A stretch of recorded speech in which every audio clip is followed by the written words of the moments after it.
Good evening. I'm Tony Velasquez. And I'm Pia Gutierrez. On our broadcast tonight, more Ukrainian cities under Russian attack. These include the cities of Dnipro in central Ukraine, Lutsk in the northwest, and Ivano-Frankivsk in the western part of the country.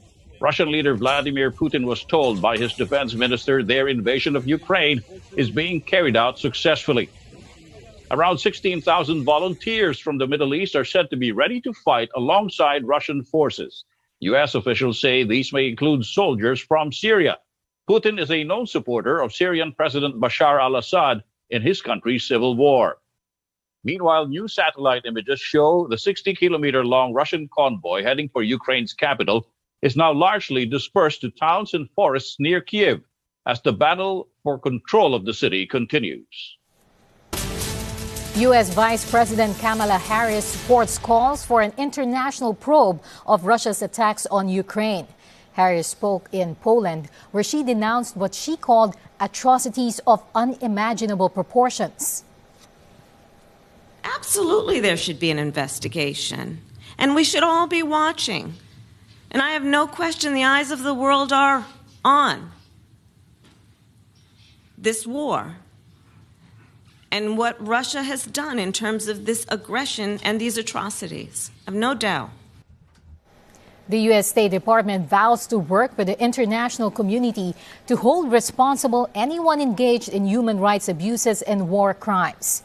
It also urged Russia to allow civilians to safely escape from besieged Ukrainian cities. Putin's military plan to quickly capture Ukraine, it is clear now, has failed. So he's now turning to a strategy of laying waste to population centers to try to break the will of the people of Ukraine, something he will not be able to do.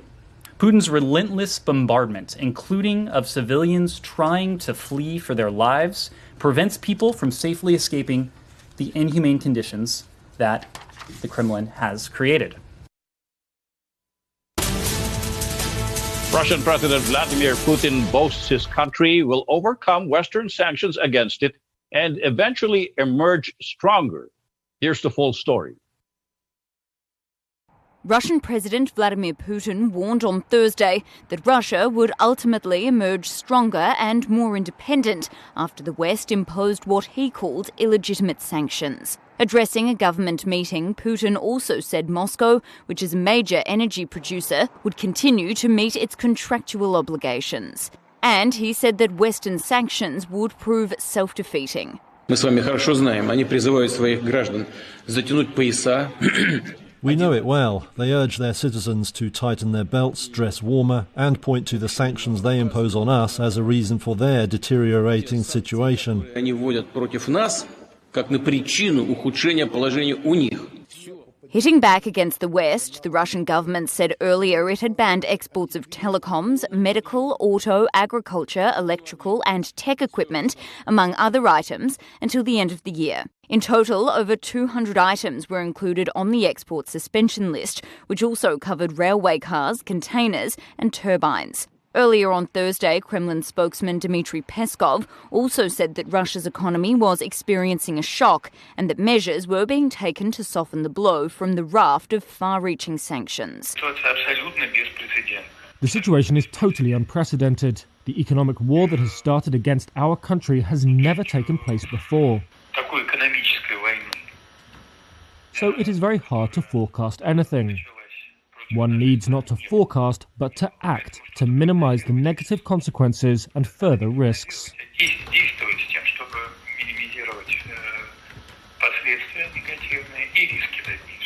The UK sanctioned 7 more oligarchs it links to the Kremlin on Thursday. That follows 14 sanctioned by the EU on Wednesday. The United Nations nuclear watchdog says Russia and Ukraine are ready to work with the agency after Moscow took control of the largest nuclear power plant in Europe. The watchdog says both sides agreed on the need to ensure the safety of nuclear facilities in Ukraine. As this report tells us, 2 former workers at the Chernobyl nuclear power plant warn of a huge nuclear catastrophe that could affect the whole of Europe. Valery and his wife Khalina used to work as engineer chemists at the Chernobyl nuclear power plant. In 1986, they had to evacuate their home in Pripyat when a reactor exploded, triggering the world's worst nuclear accident. Now they fear they may once again lose their home near Chernihiv as Russian troops shell towns and bridges in the area. God forbid if we had to be evacuated again. Losing their home is not their only concern. The couple fear Ukraine could see another nuclear catastrophe. Zaporizhzhia, Europe's largest nuclear power plant, has been in Russian hands since last week when a blaze broke out in a building at the site after clashes between Russian and Ukrainian forces. The United Nations nuclear watchdog said on Wednesday that it had lost touch with its remote systems that monitor nuclear material at the facility. The now defunct Chernobyl power plant is also in the hands of the Russians, who say they are conducting a special military operation in Ukraine. Valery says the nuclear units at both plants are well protected, but warns there could still be a huge catastrophe if a rocket hits. If it gets there, the shelter object could be destroyed. And then the radiation would spread all over Europe.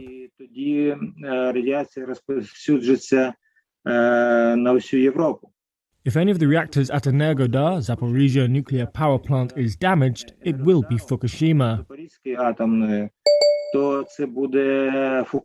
It's our bomb shelter. The couple spend their days hiding in their basement. Bridges and roads surrounding their town have been destroyed or occupied by the Russians, they say, so they are cut off from the rest of the country and the outside world. Khalina bakes bread, which Valery delivers to their neighbours. She says it keeps her calm. For Valery, the belief that Ukraine will be victorious keeps him going. Soon we will be visiting our friends in Chernihiv again. We will go to Kyiv and supplies will resume and everything will be fine.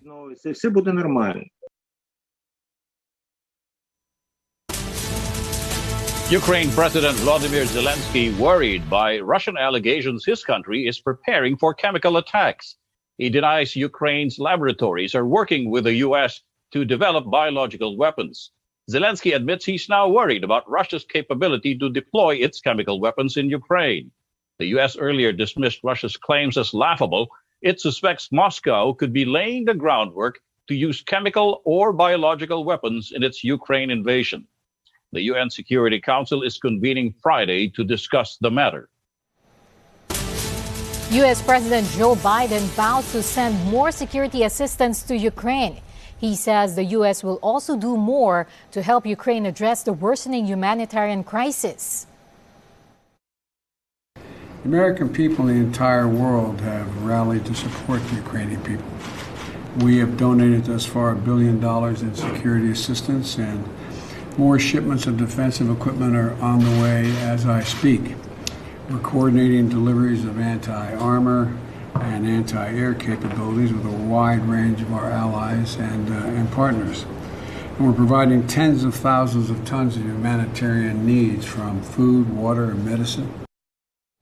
Meanwhile, the $1.5 trillion U.S. spending bill, which includes nearly $14 billion in aid for Ukraine, is now up for President Biden's signature after being passed in the Senate. The Philippines to review its plan to purchase military helicopters from Russia. Philippine Defense Chief Delfin Lorenzana earlier said the multi-billion peso deal with Russia would still push through. The Philippines had voted in favor of a UN resolution demanding a stop to Russia's invasion of Ukraine. Up next, the WHO says the COVID-19 pandemic is far from over as the global health crisis marks its second year. The World Tonight returns after the break.